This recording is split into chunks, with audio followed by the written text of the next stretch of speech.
Witam was wszystkich bardzo serdecznie, z tej strony Roman i zapraszam was na Future Games Show, kolejne w tym roku, organizowane w ramach Gamescomu. Generalnie to z tego co wiem, kolejny jeden projekt firmy, dla której pracuję, czyli Monarch, zostanie zapowiedziany podczas tej prezentacji, dlatego że już dzisiaj rano zapowiedziany był jeden projekt, poszła jakaś pewnie prasówka czy coś w tym stylu, mianowicie The Last Alchemist. Jest to gra, przy której miałem taką, no malutką powiedzmy cegiełkę tam między projektami po Growing Up przez chwilę tutaj. Pracowałem właśnie przy Alchemiku, także zapraszam bardzo serdecznie do wishlistowania. Gra wyjdzie we wczesnym dostępie, jak widać tutaj na stronie Steama soon, także no. A jak mówiłem, jeszcze jeden projekt, na pewno firma będzie zapowiadać na Gamescomie, no i zapewne właśnie to się odbędzie już niedługo, za kilka dosłownie minut. Nie wiem dokładnie w którym momencie tak naprawdę tej konferencji Future Games Show. Miejmy nadzieję, że jakoś szybko, ale na pewno nie omieszkam wam o tym powiedzieć. Witam też wszystkich, którzy tam się na czacie pojawili, czyli Arsenę i Artura. Witam bardzo serdecznie.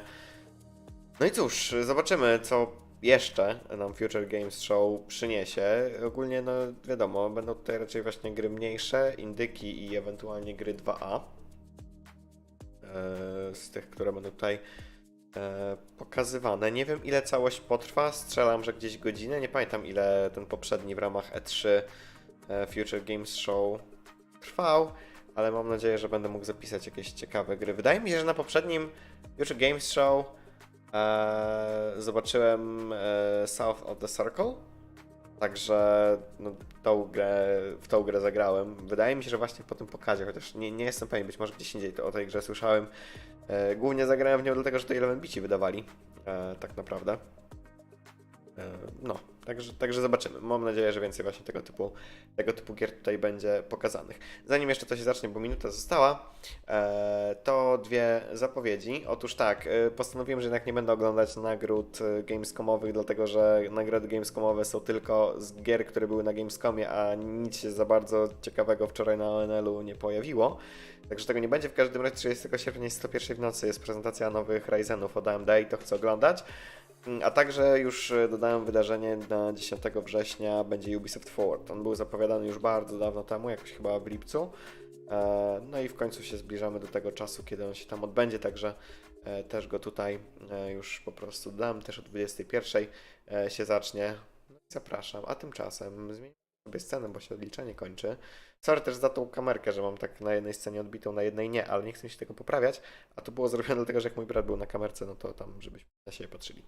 Dobra, w każdym razie lecimy. Mam nadzieję, że nie będzie za cicho, bo ten wstęp przynajmniej był dosyć taki, ta muzyka była bardzo, bardzo przyciszona. Ale teraz powinno być lepiej.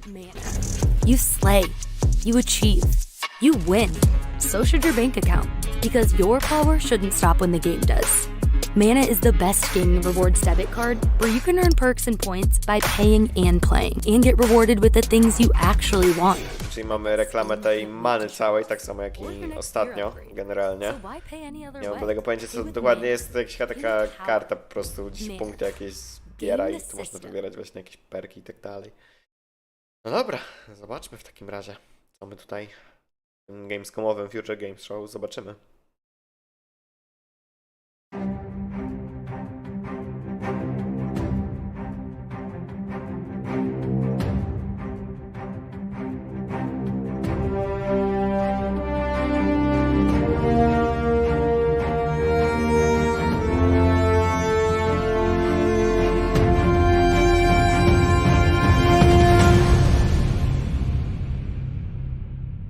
Hey everybody, I'm Christopher Judge, though you may know me best as the man of myth, that of boy, Godslayer. Oh boy.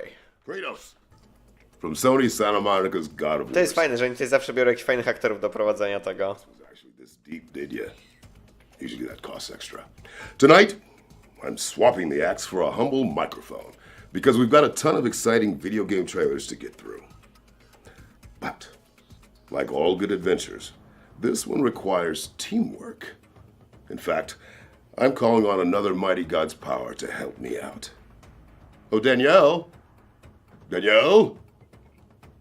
Daniel! Are you with me? I've always been with you, Christopher. It's so good to see you. And for all the folks at home, my name is Danielle Basutti. I voiced the Witch of the Woods, aka the leader of the Vanir, aka the Valkyrie queen known as the Norse goddess Freya in God of War. And I don't need Freya's foresight to know that this event is stacked with some serious amazing news. Szkoda tylko, że niestety zapewne nic z samego God of War'a Ragnaroka nie będzie. Tutaj niestety pokazane, ale przynajmniej mam aktorów. But also and exclusively, planet Earth.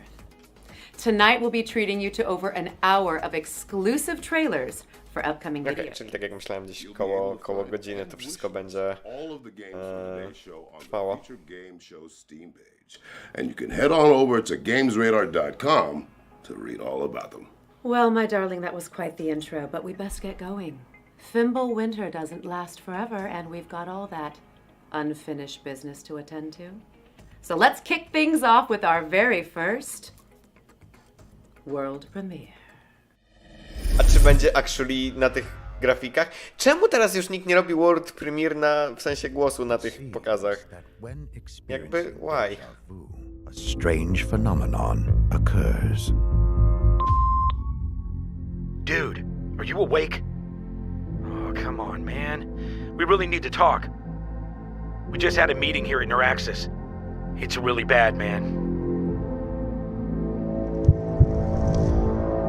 The hippocampus is an old cortical area involved in multiple aspects of memory formation. Bridging our past with our present experiences enables it to construct our autobiography. There's a huge flaw. They kept it a secret for years. Latest research shows that by changing our brainwaves in the hippocampal region, déjà vu creates a brief gateway to a parallel world. Call me as soon as possible. Okej, trochę dla mnie takie zapsychologiczne, chociaż bardzo ładnie wyglądało, muszę przyznać, to The Gap. Mam otwartego jakby co Steama w drugiej karcie, także będę dawać jakieś ciekawe rzeczy do wishlisty. Well, not all of us have such mythology. The Gap is coming soon to PC, PlayStation 5, and Xbox Series X and S. Players of our next game might think they've faced every monster space has to offer, but the team behind Aliens, Fireteam Elite, have a few more surprises up their sleeve. No to gra z Alienem. Nie dla mnie, bo to i shooter, i trochę też horror. Jednak jakby nie patrzeć.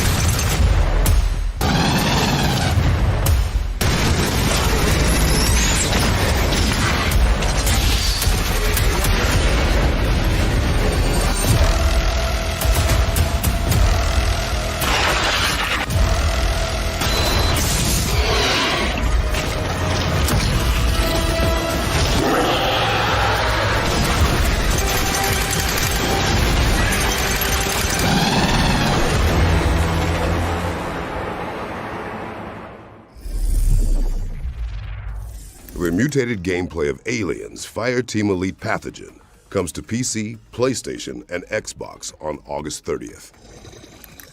Now we've got a developer presentation from our friends at Digital Cyber Cherries, the team behind Hypercharge Unboxed. You know, the toy box shooter that went viral on Twitter. Viral na Twitterze, o którym nie słyszałem. Trochę dziwne. Generalnie. Waves of classic toys. Your mission is to defend the Hypercore, collect action figures, and defeat Major Evil. Watch out for the Cyber T-Rex, or the boss in the bathroom. And dozens of more classic toys. Be vigilant, soldier. The fate of Toykind is in your plastic hands. No dla mnie to wygląda jak Toy Story The Game, tylko że nie Toy Story.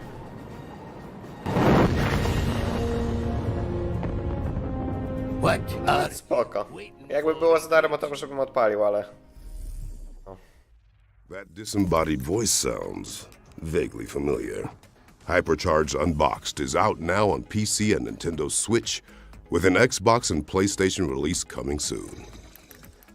Now, here comes another shiny world premiere for all you super sleuths out there. No szkoda, że w jakimś pixelarcie, ja to tam tak nie bardzo pixel art lubię.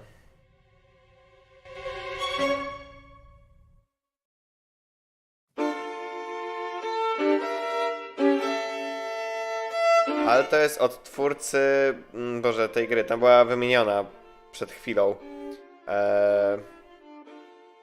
Tej takiej, gdzie na statku się badało jakąś właśnie tajemnicę. Za cholerę nie pamiętam tytułu, ale podobno jest fajna.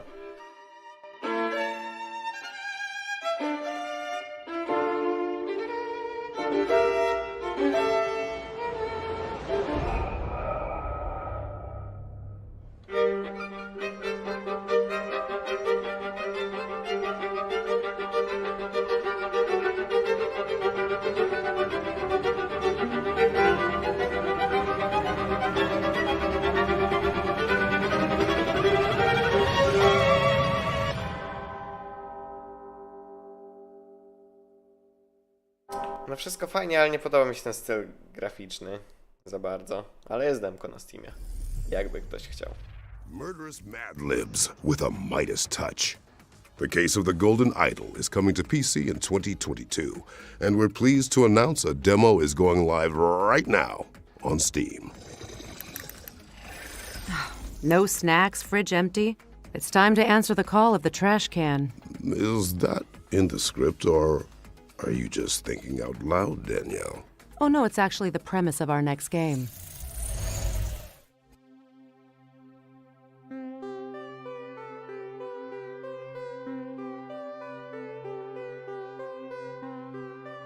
Czuwam przynajmniej z tej grafiki, co była wcześniej, bardzo taki stray vibe, tylko że teraz będziemy shopem. No i też jest cel shading.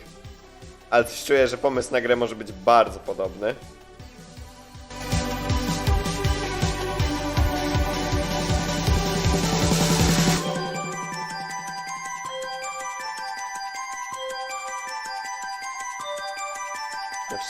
Czegoś wam to nie przypomina? Nie grałem w Straya, ale wystarczająco tego dużo widziałem w internecie, żeby jakieś podobieństwa zobaczyć.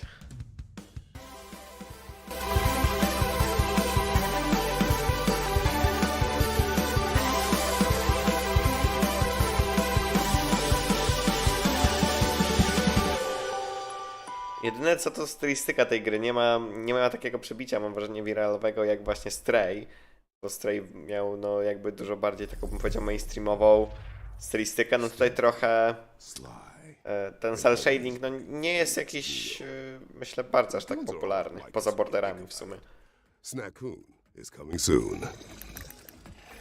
Now, you might want to dim the lights, as it's time to soak in the dark atmosphere of Tainted Grail, the Fall of Avalon.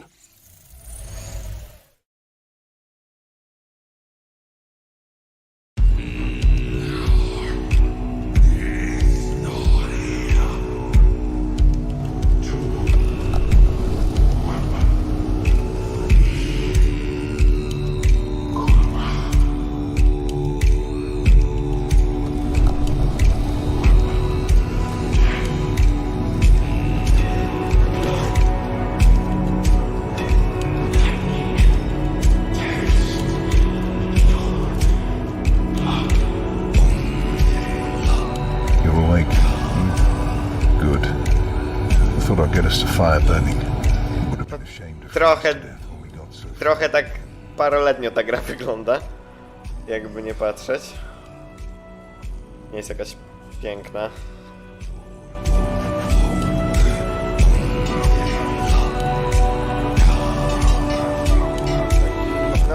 takie trochę drewno.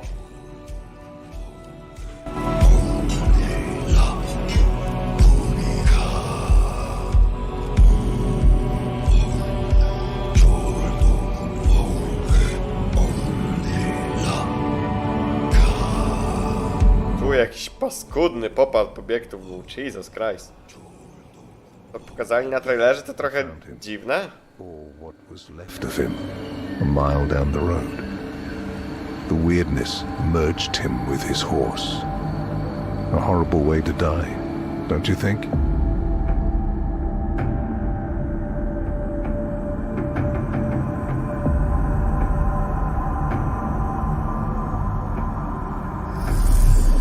To jeszcze Open World RPG, to już w ogóle. The Fall of Avalon is coming to Steam Early Access in Q4 2022.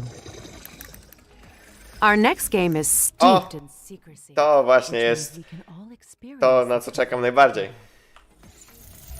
I mam nadzieję, bo generalnie to opowiem po tym, ale mamy World Premiere. Przedstawiam wam najnowszą produkcję Vile Monarch. Widziałem już ten trailer, ale...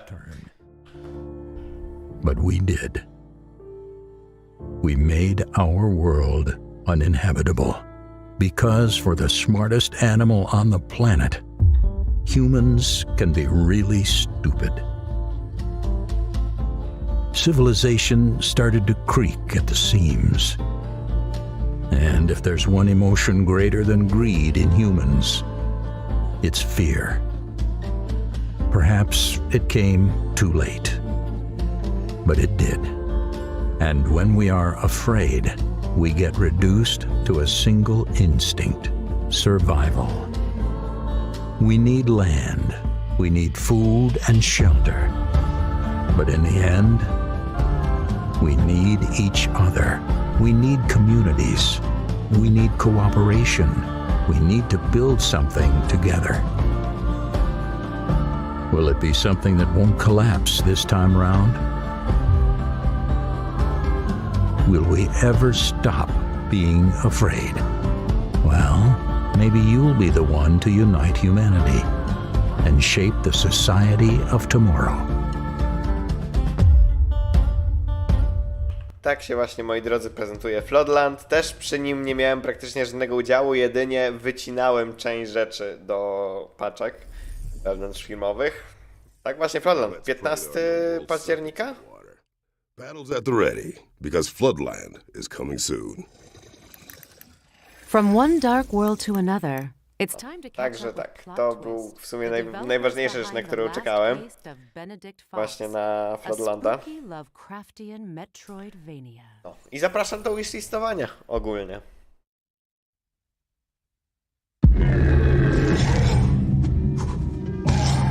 Ale jeszcze jako ciekawostkę powiem, tam były małe zawirowania z tym trailerem. Dobrze, że on wygląda tak jak wygląda, bo wcześniejsza wersja była dużo gorsza. Ale na szczęście ta, która była już teraz pokazana, jest okej. A fantastical Lovecraftian Metroidvania in which you dive into a twisted world of secret organizations, forbidden rituals, and cold-blooded murders. Your aim is to uncover the secrets of the mansion and the murders that happened within these walls. But to find out what truly happened, you will need to dive deep into the memories of the victims and visit an alternative reality we call Limbo. You see, those two worlds, they're linked with each other. The mansion's secrets will help you out in Limbo, while what you find in Limbo will help you unlock the mysteries of the mansion. I got a bad feeling about this. My, a real golem. Very difficult to pull off, and very illegal to even try. In our studio, we love Metroidvanias. We love how they reveal to you their world one step at a time. We wanted to take that feeling and combine it with a great story, a mystery that also reveals its secrets to you the deeper you dive in. It reminds him of someone. Trochę mi się artstyle nie podoba i to, że jest Metroidvania, nie lubię za bardzo Metroidvanii, bo to... To survive whatever the Limbo No nie lubię jakiegoś takiego wracania do lokacji i tak dalej. To purchase some useful items. You can also use the Demon's Ink you collect at the Tattooist to unlock new skills. Right now we can only afford the Slam, which is still a very useful skill to have. Let's absorb it.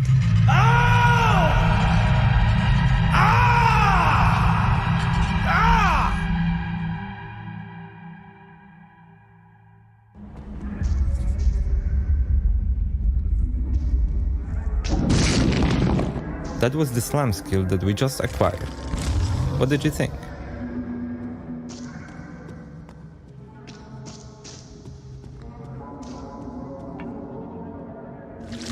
And that's Harry Houdini's lockpick in action.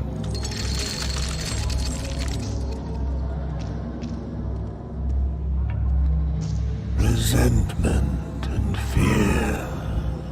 He survived her abuse and wears it like a badge of honor. You may feel powerful now, but remember, you're not the only one who can descend into limbo.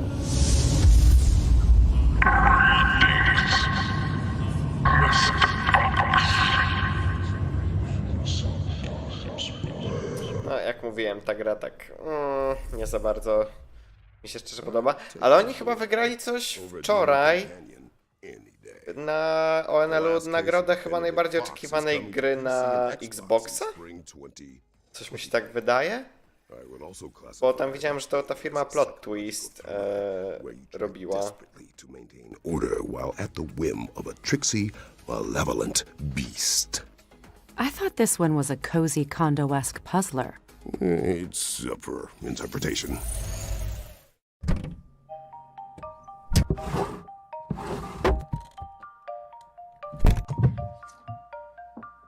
Yes! Lucas, I found it! Oh, hey, nice one, Annie. This doesn't look quite right. Let me show you Ta what... gra bodajże była na...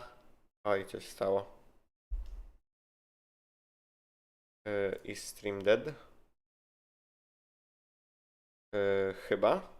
Bo ludzie piszą jakieś L. Chyba coś się zjebało. To raczej nie po mojej stronie. Ups. To ciekawe. No generalnie jest to oficjalny stream GameSpotu. Ciekawostka przyrodnicza.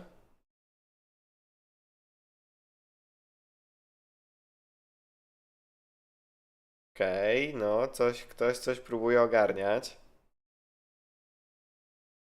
Ciekawe. Wait, no bo to jest oficjalny stream, nie? O ile się nie mylę. Chociaż wait, bo to Games Radar powinien. O właśnie. Zaraz. Boże, pomyliłem kanały. Oj, to jest w 4... Jezus Maria, ale zjebałem. Dobra, nieważne. Dobra, wracamy w każdym razie. A jak mówiłem, ta gra była pokazywana bodajże na Trybece, bo ja go kojarzę chyba. A little to the left. Coming to PC and Mac on November 8th. Tak, na pewno tą grę gdzieś widziałem. Chyba nawet mam ją na wishliście. We're thrilled to announce that A Little to the Left is coming to PC on November 8th, 2022. Okay, it's been fun seeing all these cool games coming soon, but I figured we could use a quick break. A change of scenery, perhaps? You read my mind. What were you thinking? What if I told you that there was actually a hidden 10th realm, one drenched in neon light? Plus, we don't even need the Bifrost to get there. I've been to many lands, but none with this much artificial lighting. Indeed. This nifty little realm is the virtual show floor. Every booth you can see has a game attached, with a demo dropping after the show. For those at home, which means all of you, Google Future Games Show Steam, and you can download and try out any of the games that catch your eye. Czyli tradycyjna akcja, jaką tutaj robią. Let's get started Generalnie. with our first game. This is Fairy Afterlight, a stylus Metroidvania inspired by Indonesian philosophy. Players will control Chemo and Wispy, a literally inseparable duo, as they explore the world of Lumina, working together to solve puzzles and defeat fearsome enemies. Well, now I'm missing Atreus all of a sudden. What's next, Danielle? Always a good father. Lovers of strategy and bootleg booze rejoice as this game covers both in equal measure. Moonshine Inc. is a management sim where players battle it out to brew the best hooch in town. Players will expand their facilities and perfect the making of Mountain Mash while evading the panoptical eye of Johnny Law. With genuine fermentation Strasznie mam wrażenie niskim W niskiej rozdziałce jest całej, bo jakaś taka straszna pikseloza, teraz to już w ogóle. Czy mi się zmieni... Nie no, mam 4K. What the fuck. Tam ktoś się nie postarał, jeśli chodzi o rozdzielczość tych tekstur. To a mysterious metropolis. It's time to fear the new blood, as our attention turns to Gloomwood, a grim, dark ode to the immersive Sims and survival horror greats of the late 90s and early noughties. Players will use all manner of Victorian-era instruments to improvise, adapt, and overcome a town teeming with mischievous mobs. So what are you waiting for? Grab what you can see and get to it. Our next game also involves plenty of improvisation, just with a little bit less focus on monster slang. Care to do the honors? Of course. This is the Wandering Village, a sandbox city builder set on the back of a gigantic wandering creature called Onbu. In my experience, living with a giant tortoise wasn't so bad, but results may vary. Here, players will battle the elements and research technologies in an effort to revive a long-lost society. Will you settle and survive in this harsh, humbling environment by learning to bond with the beast? Or choose to be a parasite, leeching from its life force? The choice is yours.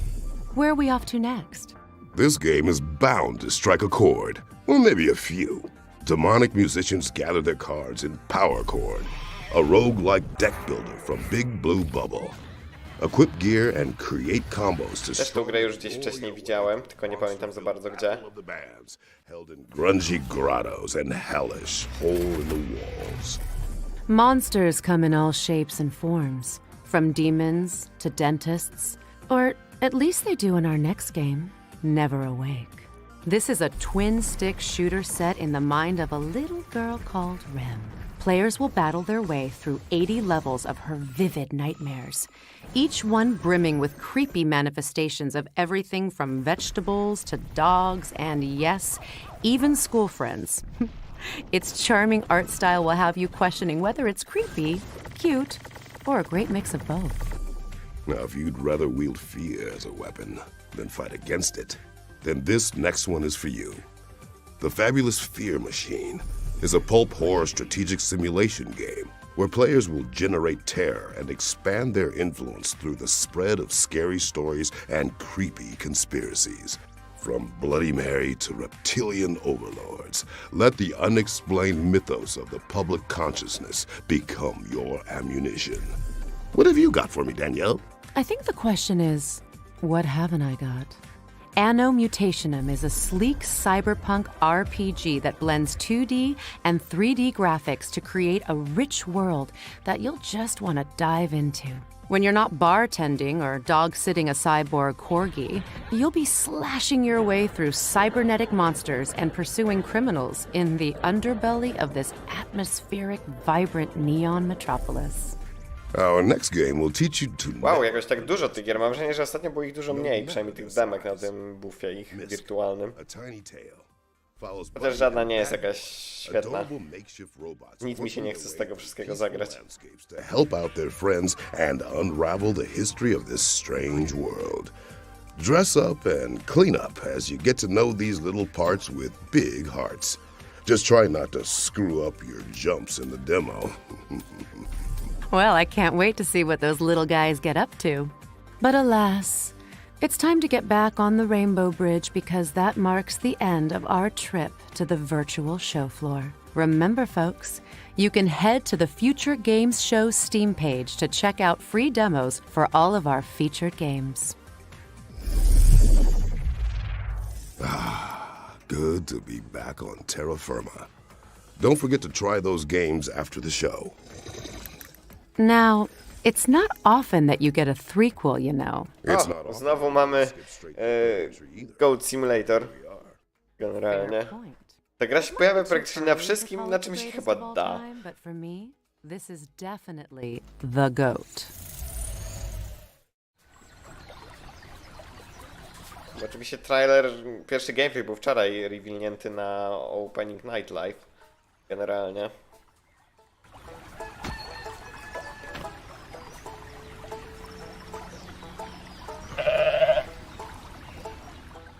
Hello, my name is Victor, and I'm a game designer at Coffee Stain North. Ale to widzę będzie taki gameplay, a nie gameplay trailer. Which is the second installment of the Goat Simulator series. Goat Simulator 3 is set on the beautiful island of San Angora. Here, you can explore the local sites and experience the unexpected. Uncover the mysteries of a long-forgotten goat order. Or just destroy everything in your path. With over 350 different goat gears, you will have a bunch of ways of expressing yourself as a goat. Gear parts will make you look fabulous, but can also give you abilities. And you can combine them endlessly. No jestem ciekaw, jak się sprzeda ta gra i jak będzie popularna. Widzę, nawet miecze świetlne są. Or earn them by simply being a goat. In Goat Simulator 3, you can discover San Angora together with up to 3 friends. You can either play online or couch co-op.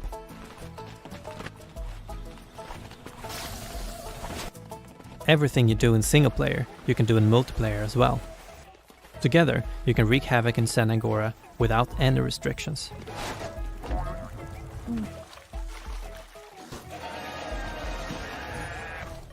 If you're feeling competitive, put your skills to the test and challenge your friends in one of the 7 different minigames.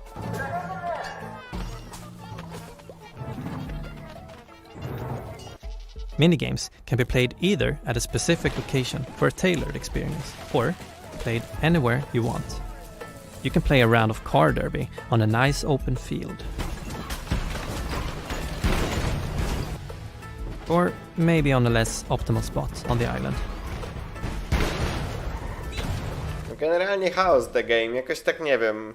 Ten oryginalny Goat Simulator też jakoś nie był, ja nie byłem jakimś wielkim fanem. Generalnie.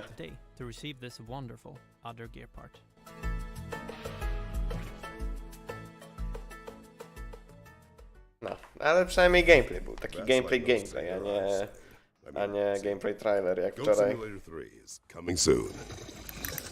Now it's time to check out a new trailer for The Chant, a survival game set on a remote island in the wake of a ritual gone wrong. Pillows at the ready. Tej gry jakoś nie kojarzę, a przynajmniej ta grafika jakby główna fajnie wyglądała. Szkoda tylko, że znowu jakiś horror. My name is Mike Scuba. We are Brass Token, and our studio mission is to tell thrilling stories through inventive game mechanics.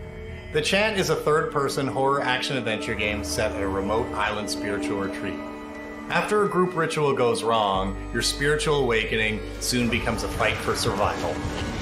As Glory Island fills with cosmic dread, you will encounter an array of prismatic... Nie wiem czemu jest teraz taki straszny trend na te horrory, jakby tyle jest horrorów różnych. Mi się to nie podoba, bo ja nie lubię horrorów. As each encounter could be a decision between fight or flight. Mind, body, and spirit are the 3 stats that drive survival, upgrades, and the ending you receive. Balance is everything. Welcome to your spiritual nightmare.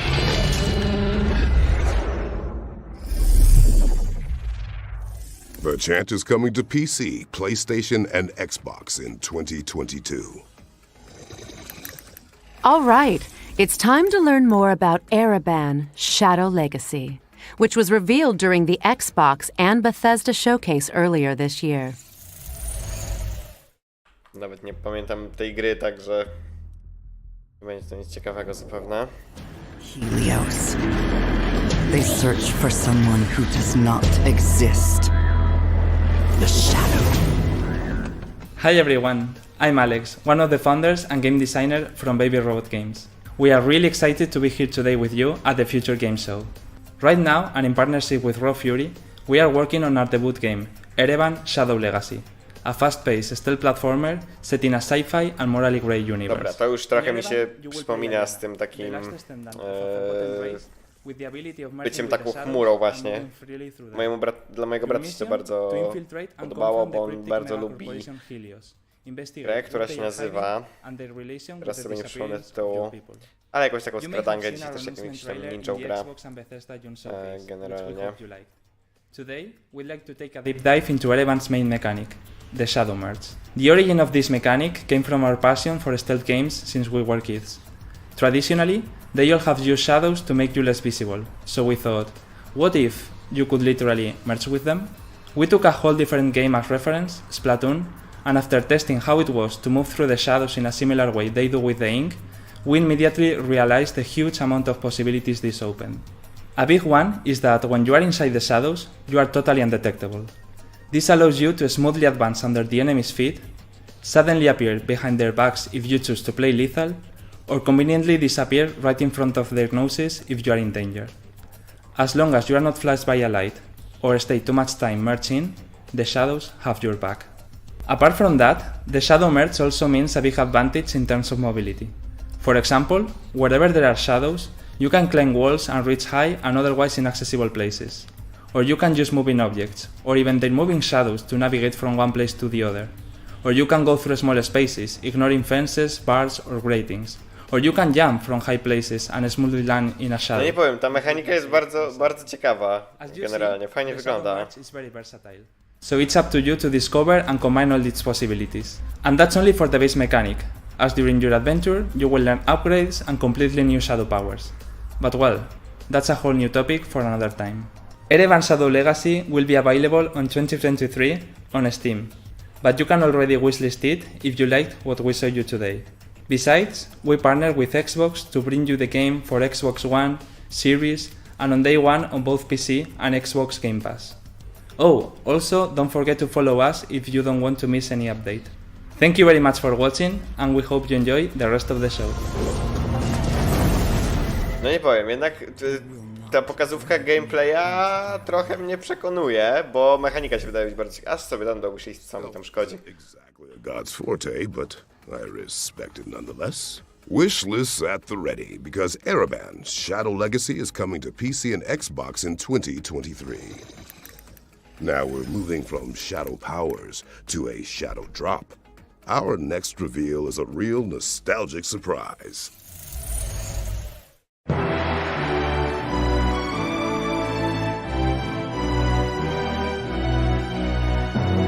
O, to widzę bardzo gra w retro stylu.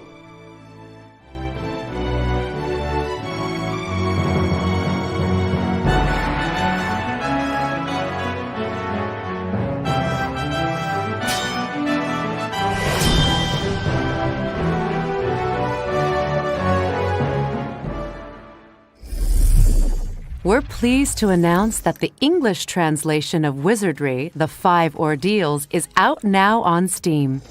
Aha, dobra, to zapowiedzieli po prostu angielskie tłumaczenie. Ciekawe. Is right around the corner, and the development team have a surprise to tide fans over until its release.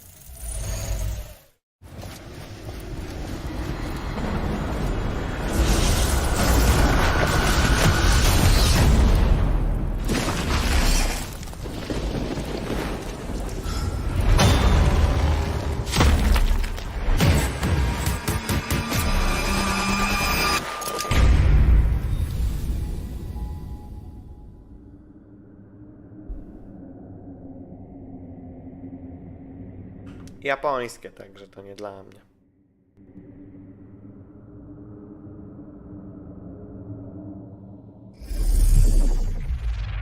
We're pleased to announce that the demo for Solstice is available right now, with the full game coming to PC, PlayStation, and Xbox on September 20th. Now it's time to see some exclusive gameplay from Afterimage, a mystical, hand-drawn Metroidvania. Product not yet rated.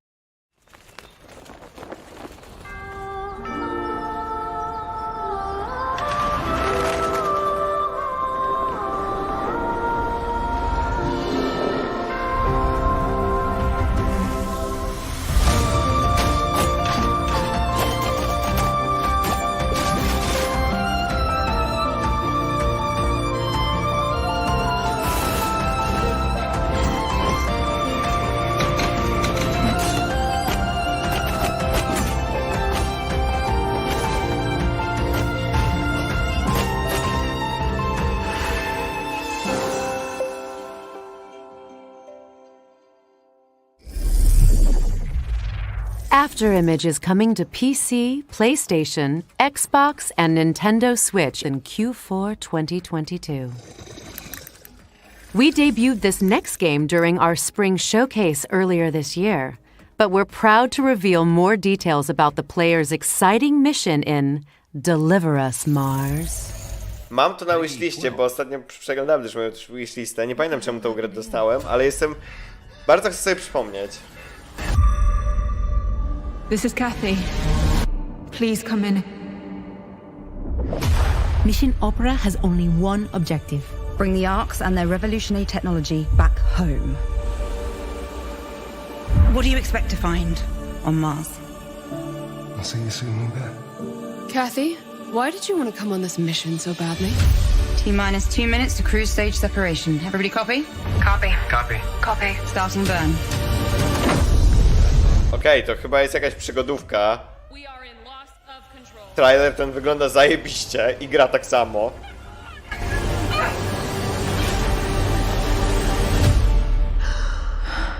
I know I can do this.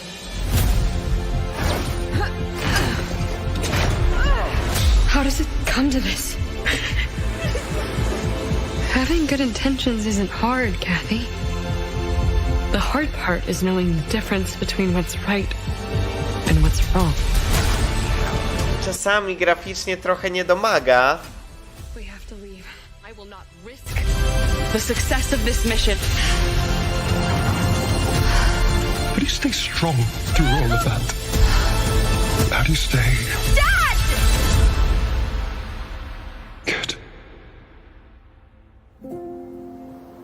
Ale szczerze, to jest chyba jeden z najlepszych trailerów, jaki w ogóle był na całym Gamescomie. Jakby... Właśnie takie trailery powinno się robić, takie gry się powinno robić. Mam tą grę na pewno na wishliście, jeszcze sprawdzę, ale... Tak jest. Phantom Hellcat. Let's check it out. W ogóle przez przypadek wbiłem na główną stronę Steama i gra mi... I Steam tutaj generalnie widzę mocno promuje ta Fresh Woman. To jest jakaś generalnie seksgiera z tego co wiem. Nawet nie sądziłem, że to może się wyświetlić na głównej stronie, a jest dosłownie pierwsza. Być może to coś o mnie świadczy, ale no, ciekawe. Which defined the console gaming experience years ago.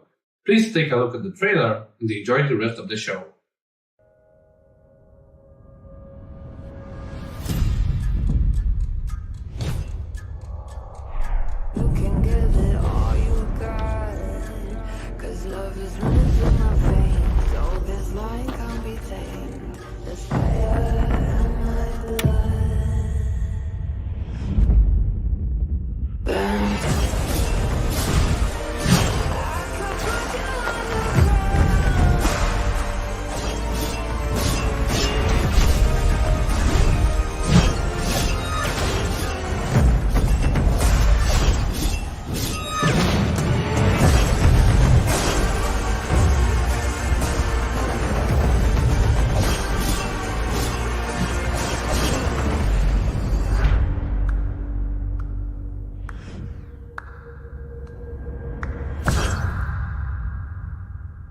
No, a taki trailer to jest trailer bez historii i w ogóle jakby... Phantom Hellcat is coming soon. Alright, let's mix things up with another surprise. It's time for our next world premiere.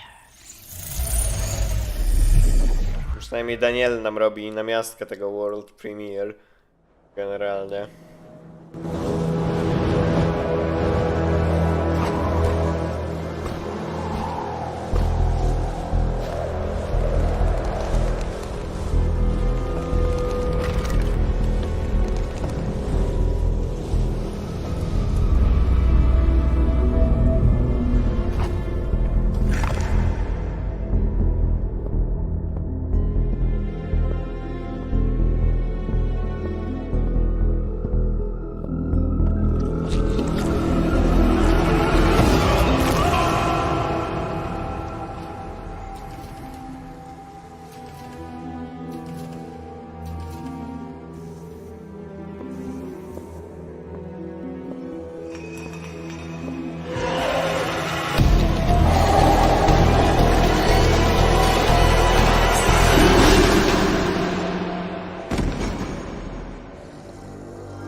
No szkoda, że znowu jakieś horrorowate rzeczy, bo nawet stylistycznie było takie nawet przyjemne. Edge of Sanity is coming to PC, PlayStation, Xbox, and Nintendo Switch in 2023.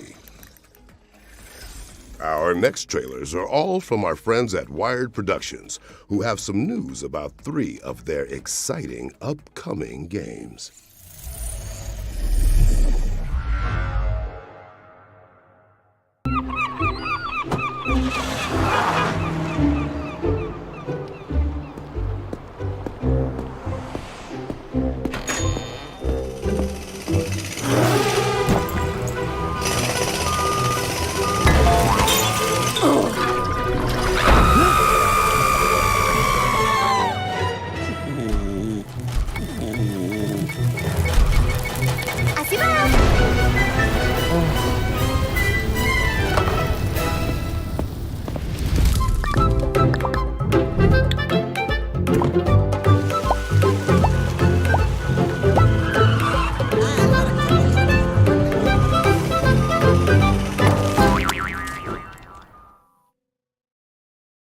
Jakby trailer był sam taki słaby, ale gra, te elementy gameplayu, które pokazali, nawet przyjemne. A family with one common goal. Customer satisfaction. As the old saying goes, you can't choose your family. Except here at Jungle, we choose.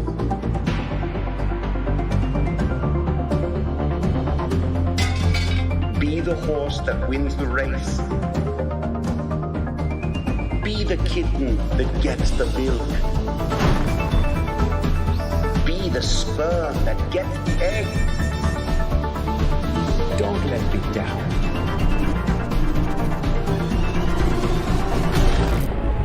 I would hate to replace you.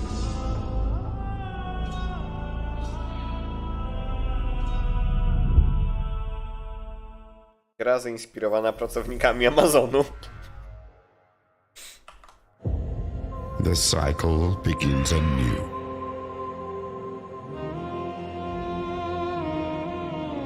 A new refuge. A haven.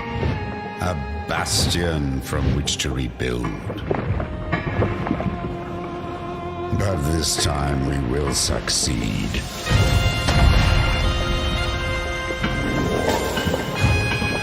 We will build higher. We will build stronger. We will dream a new world.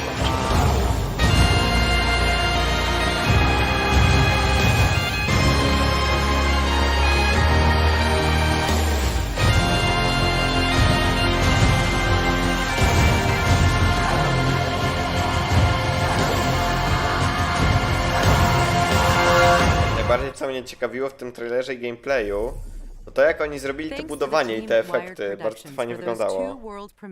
And for revealing that The Last Worker is coming to PC on October 19th. A lot to look forward to. Next up is our Ones to Watch segment, which features several exciting upcoming games.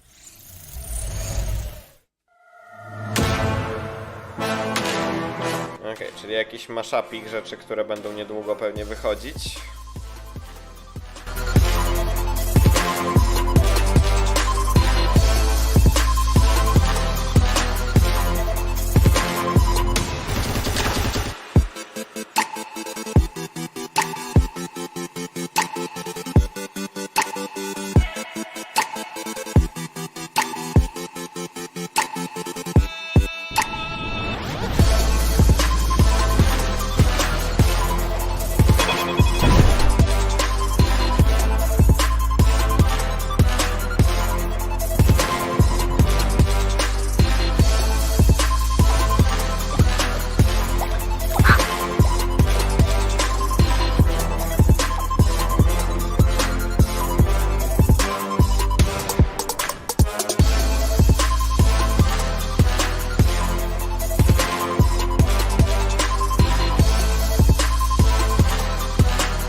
That was our ones to watch montage. Make sure to wishlist anything that piqued your interest.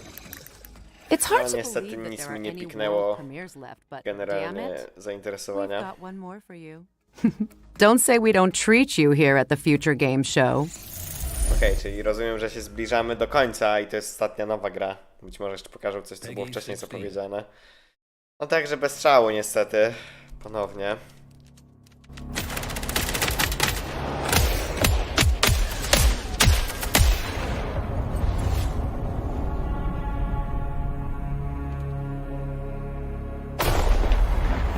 It would take but a single act to spark a war, the likes of which humanity had never known.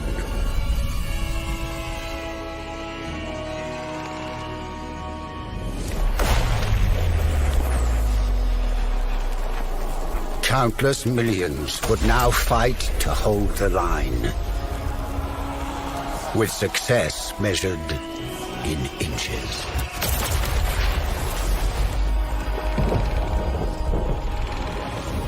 The stage set for the greatest stalemate in human history. Their lives and the fate of an entire continent. Now in your hands.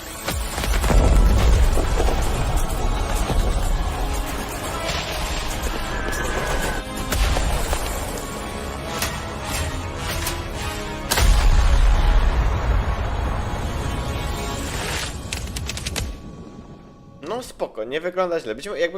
Być może nawet obejrzę. Gdzieś na jakimś YouTubie raczej sam nie zagram, ale... The Great War Western Front is coming to PC in 2023.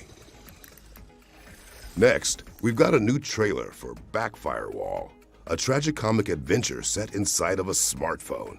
Tak, czyli to jeszcze nie jest koniec, ale... Jeżeli dobrze zrozumiałem, co powiedziała Daniel, no to nie będzie już żadnych nowych gier. Run things around here. Hello, and welcome to the update protocol. What was that? The update will now be installed. Oh, shift! Not the update protocol. Congratulations, the cache will be cleared out. Congratulations. New 1 bits and 0 bits will be put in their proper order. Are you joking? You're not even programmed to give me a good conversation. The system is considered a very dangerous place. What? An update assistant will always make the right choice. No. Listen to me. I understand you're confused, but this is really not the solution. If the system is not updated, the user will destroy... Would you just shut up? It's okay, buddy. We're handling this. It's time to put it use your great finding another way in skills. Yeah. Please get us out of here.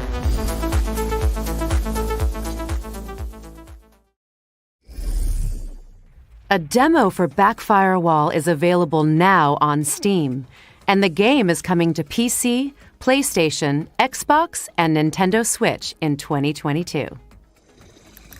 Now it's time for our friends at Team 17 to take the stage. Let's see what they've got to show us.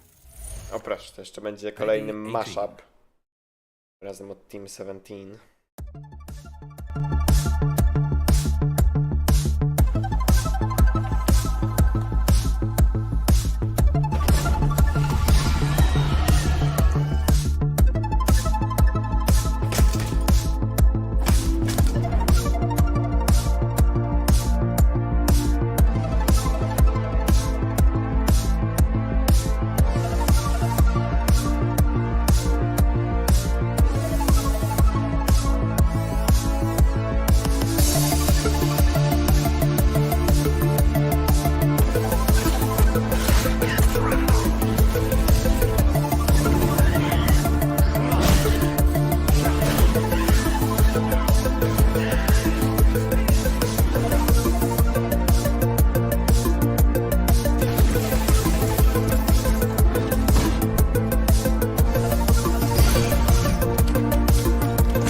No sporo tych gier ten Team 17 robi, ale no żadna się jakoś nie wybija w ogóle.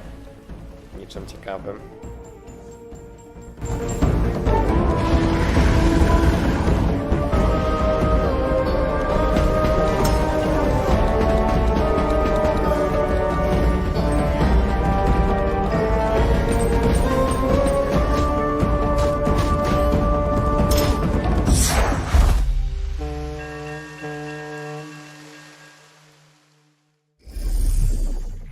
Thanks to Team 17 for providing us with a closer look at all of those upcoming games. Well, at this point, your wish lists are gonna need wish lists. Check out more details on GamesRadar.com. Next up, we've got a gameplay trailer for an immersive horror simulator powered by unexplainable phenomena.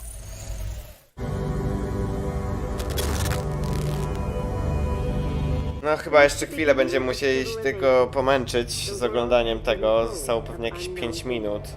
Te 2-3 gry pewnie jeszcze pokażą. Może jeszcze coś ciekawego, ale raczej bym się nie nastawiał. Generalnie. It's because of this that we founded the SCP Foundation, an organization dedicated to containing anomalous items, individuals, and phenomena.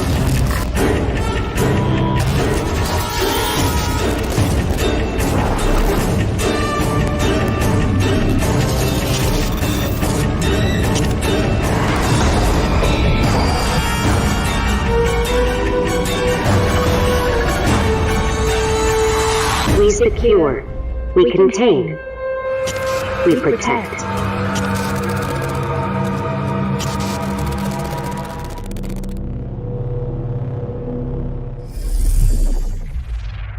SCP Secret Files is coming soon.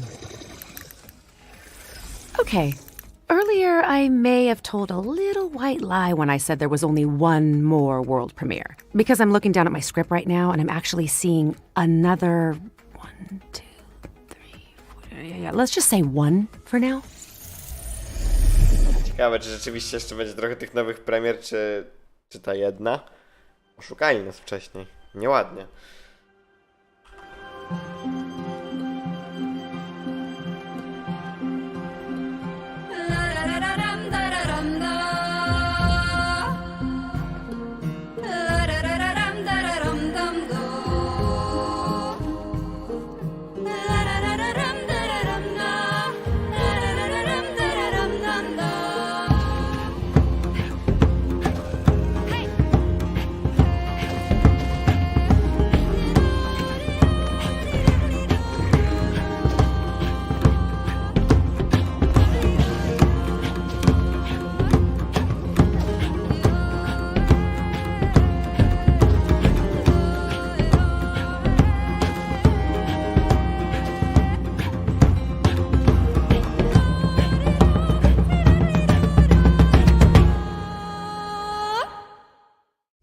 Muza przynajmniej fajna była w tym trailerze. Generalnie. Worthy follow-up. Teslagrad 2 is coming to PC, PlayStation, Xbox, and Nintendo Switch in spring 2023. Speaking of follow-ups, we've got an update from Supermassive Games on the next entry in the Dark Pictures anthology.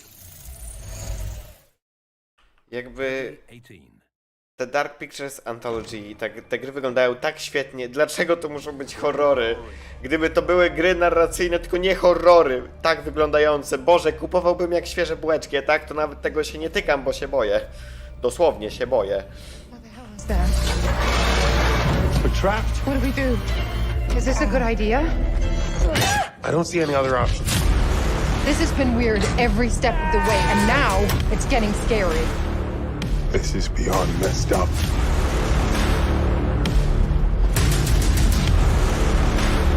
Run! Jamie, over here. Check this out.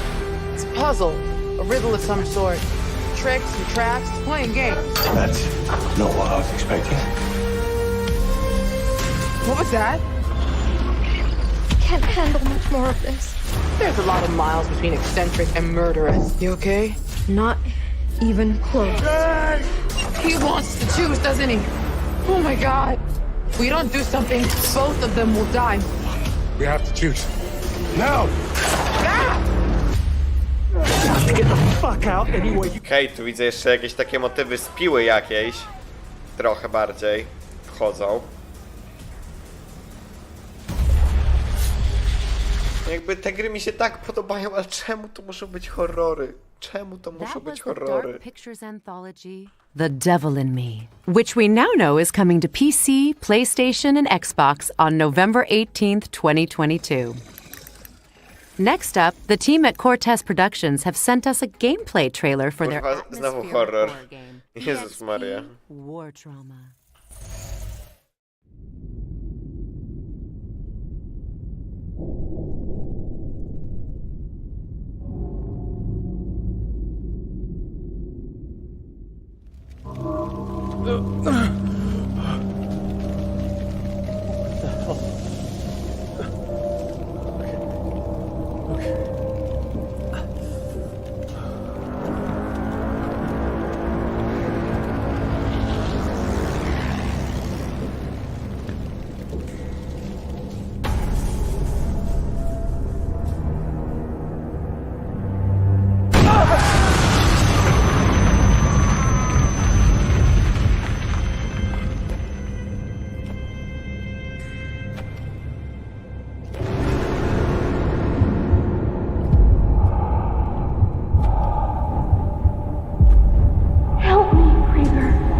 What? Who's there? Don't you remember me, Krieger?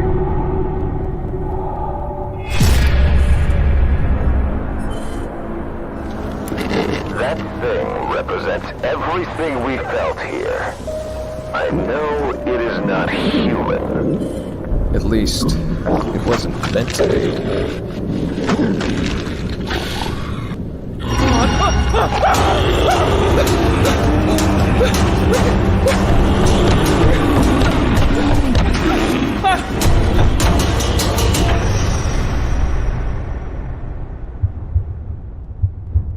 This fucking maze.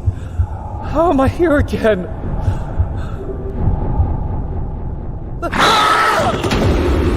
Ja pierdolę. Nienawidzę horrorów. Ugh. We're pleased to reveal that a demo for EXP War Trauma is live on Steam right now, with the full game coming soon. Now it's time to check in with Rooted, an apocalyptic survival game developed in Unreal Engine 5. Czemu ja tego nie widziałem, albo mi się wydaje, że ja tego nie widziałem? What the fuck? This is a state emergency announcement. The Rotor Laboratory, on behalf of the government, assures that Nie wygląda jakoś tak mocno jak Unreal 5, nie wygląda jakoś świetnie ta gra. Także to pokazuje, że silnik to nie wszystko. in your house. Not attempt leaving the city using transportation services. Jaki ta gra ma tytuł i czemu ja nie słyszałem? Co jest? Food resupply is allowed once a week for each citizen. Please use the dedicated smartphone app to register yourself and check stocks. You can proceed to go to work, school, and shops around your block.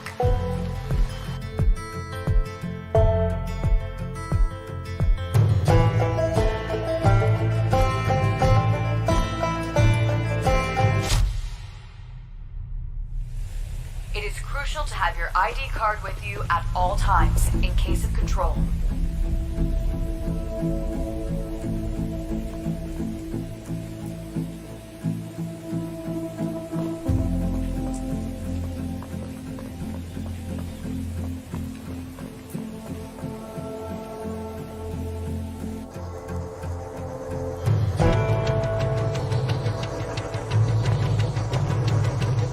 For safety reasons, the Army has deployed autonomous civilian security robots.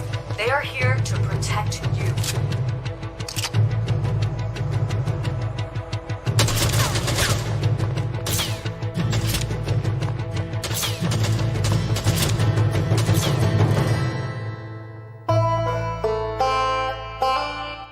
Okej, fajnie to wygląda. Rooted. Zawishlistuje sobie, bo jest ciekawe. Haha, śmieszne. Ale dobra, dodam to do wishlisty, bo wygląda przyjemnie. A new roguelike combat game from the creators of Sierpnia VR. Ciekawe coś jeszcze na VR, jeżeli dobrze usłyszałem. Ostatnio jakoś mało gram na Oculusie, praktycznie w ogóle. Od czasu do czasu bardzo rzadko odpalę Beat Sabera. Już nie mam kompletnie czasu, ani też chęci za bardzo. Myślę, że głównie dlatego, że jest gorąco strasznie. Jakby wiecie, ruszać się jeszcze w headsetie, to strasznie się tutaj człowiekowi głowa poci. No ale nadal. Chciałbym grać więcej na Oculusie, ale no jakoś nie mam okazji.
Takie bez polotu generalnie.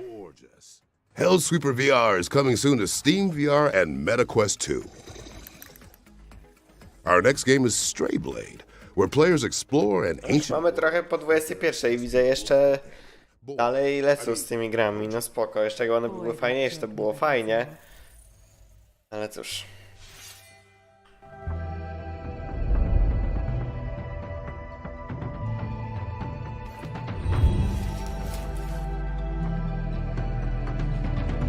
Forge! With a blueprint, I should at least be able to craft something better than a rusty sword.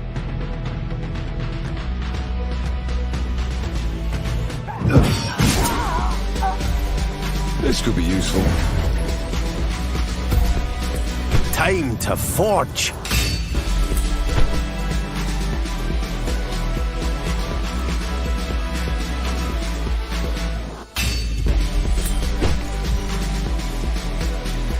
Boji, I found something.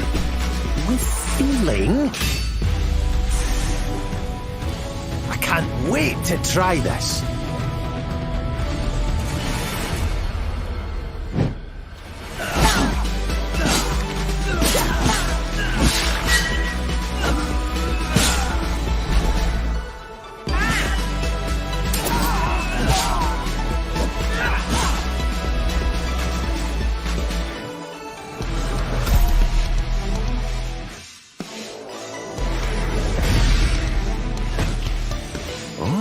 I could add this to my collection. I think I found my style with this one.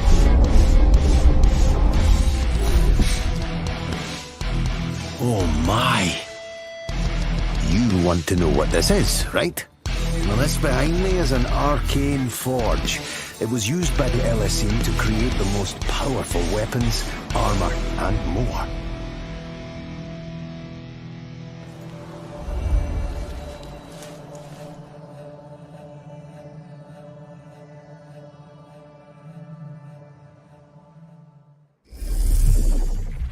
Strayblade is coming to PC, Xbox, and PlayStation in 2023. It's time for an update from Blackbird Interactive on what's coming to Crossfire Legion later this year.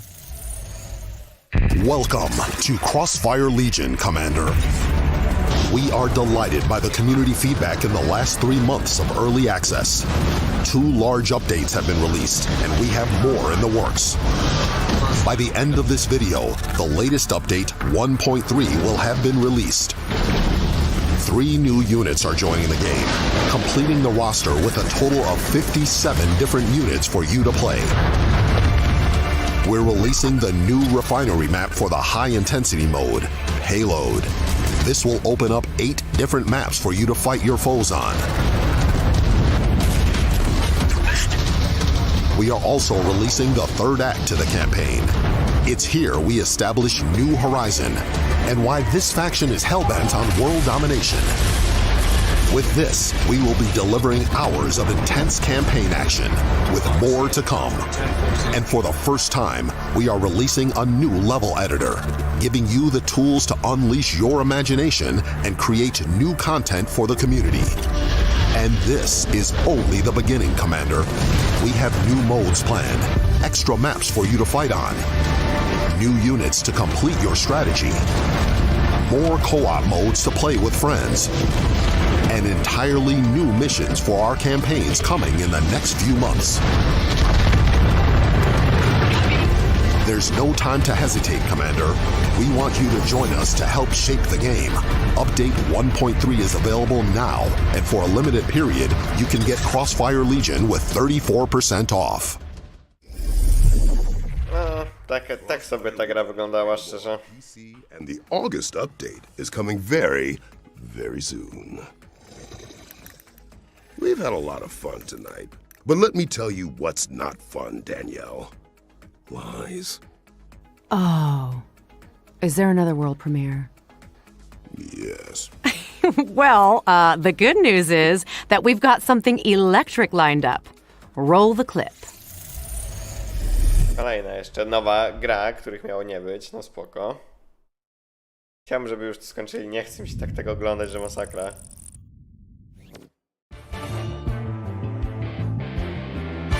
The fates brought us here.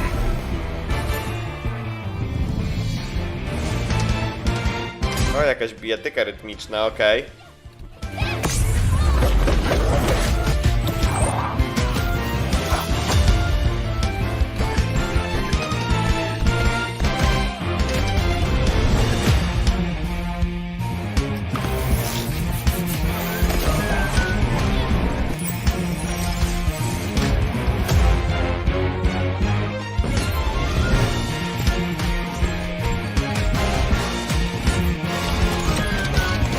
Szczerze, mógłbym zagrać w taką grę, gdyby to był metal.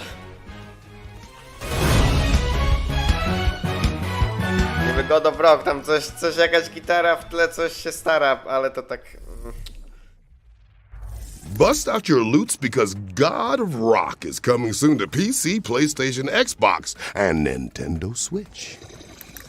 Now, let's take a trip to the galaxy's edge to get a closer look at gameplay from mech farming adventure Lightyear Frontier.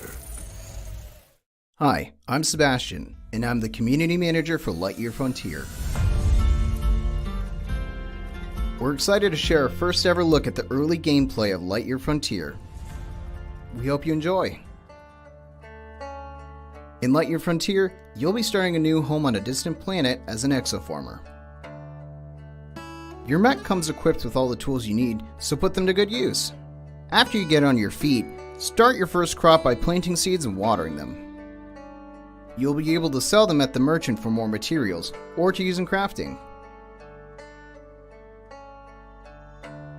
Balance your use of resources to create a sustainable home. Research and build the first structures of your homestead. Relax every once in a while and appreciate the fruits of your labor. Build a homestead, grow crops, and explore your new surroundings.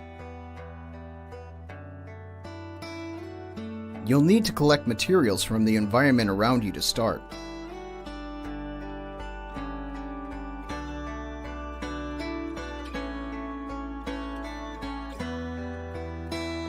Along the way, take time and enjoy the beauty of your new home in all its vivid and mysterious splendor.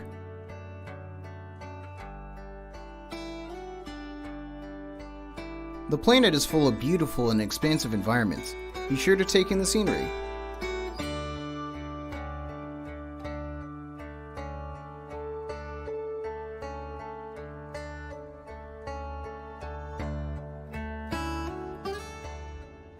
When night falls, it's time to hit the hay and get rested for another day. Lightyear Frontier releases in spring 2023. Take care of nature, and it'll take care of you. That's all for now. Mało to ekscytujące było. Is coming to PC and Xbox in spring 2023. Okay, before we get into our next game, I just need to check something. Shodan, are you with us? Mic check on Shodan. Peggy 18. Humans interfacing with computers for their own entertainment. The very notion disgusts me. Look upon my works, foul creatures, and weep at its magnificence. It is a beautiful day on Citadel Station. Humanity. Mamy coś więcej z System Shocka. Generalnie. God. Look at you, hacker. A pathetic creature of meat and bone. How can you challenge a perfect, immortal machine? You are an insect. You are nothing. I create. I iterate. I fuse flesh and steel into perfection.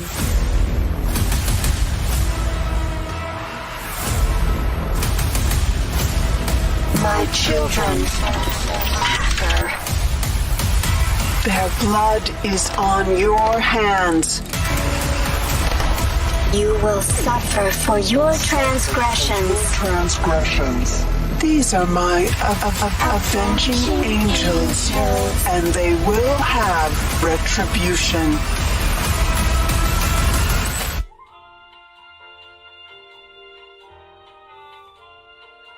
Nie mam wrażenia, że ciągle to samo pokazują z tej gry, ale pewnie nie, tylko jakoś tak no, jest to zbyt może do siebie podobne.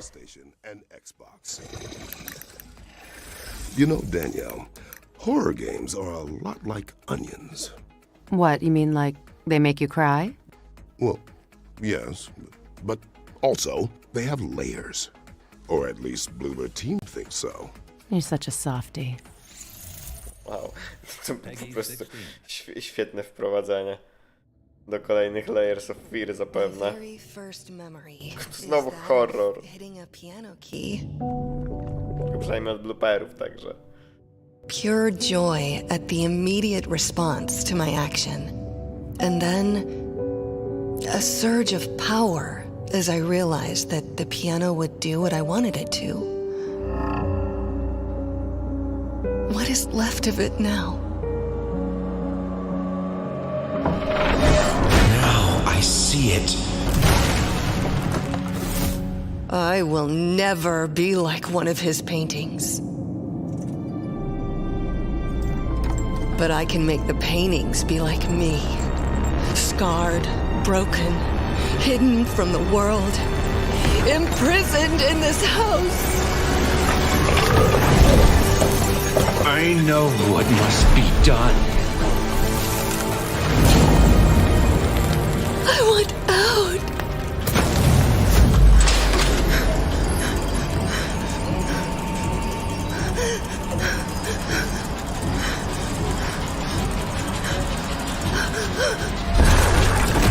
No!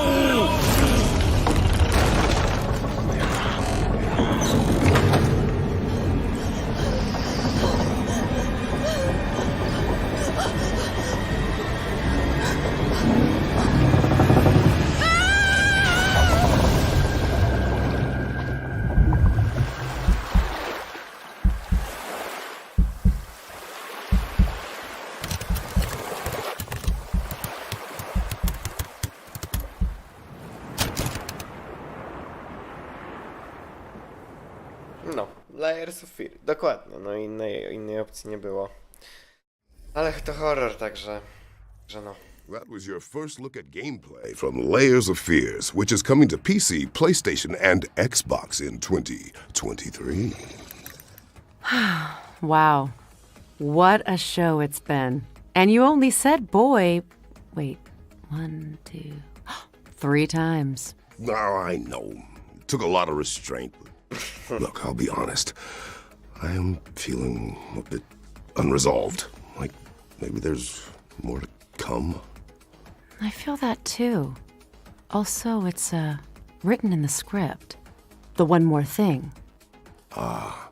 This is a cinematic sneak peek from the upcoming cyberpunk shooter, Off the Grid, which arrives from the visionary mind of District 9's Neil Blomkamp.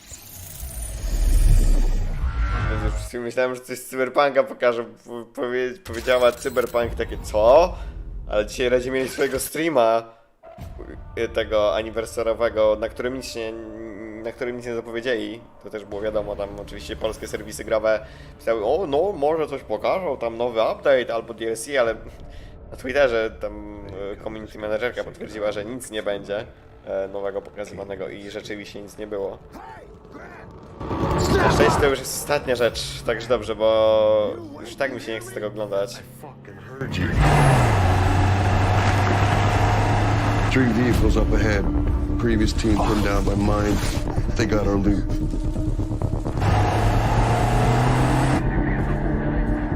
And that is a sweet arm. Keep your eyes on the target, Slick! Oh, I am.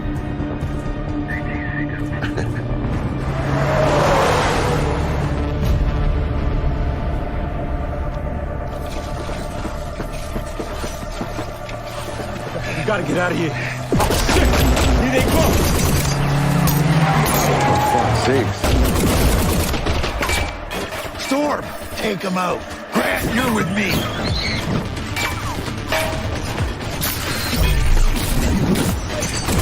You, drop!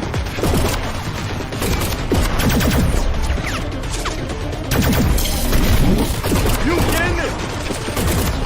Follow me!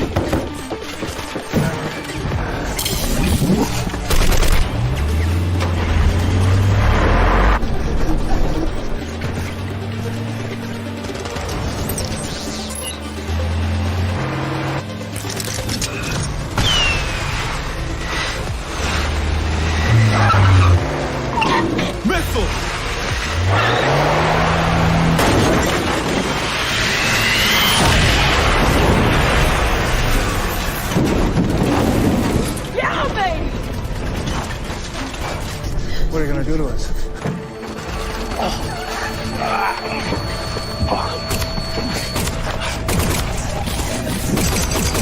No! Stay in the vehicle! Get out of here! Go!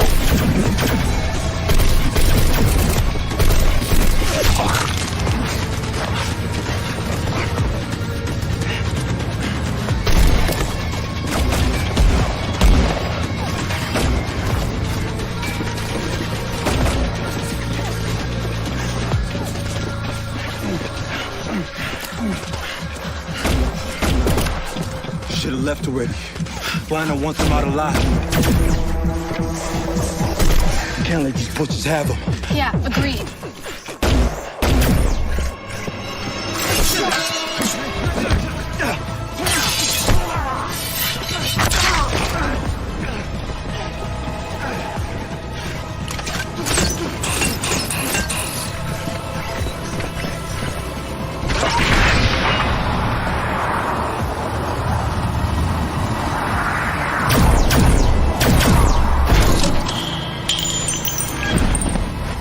Wait till they get right up against that car. They hit the fuel cells. Roger that.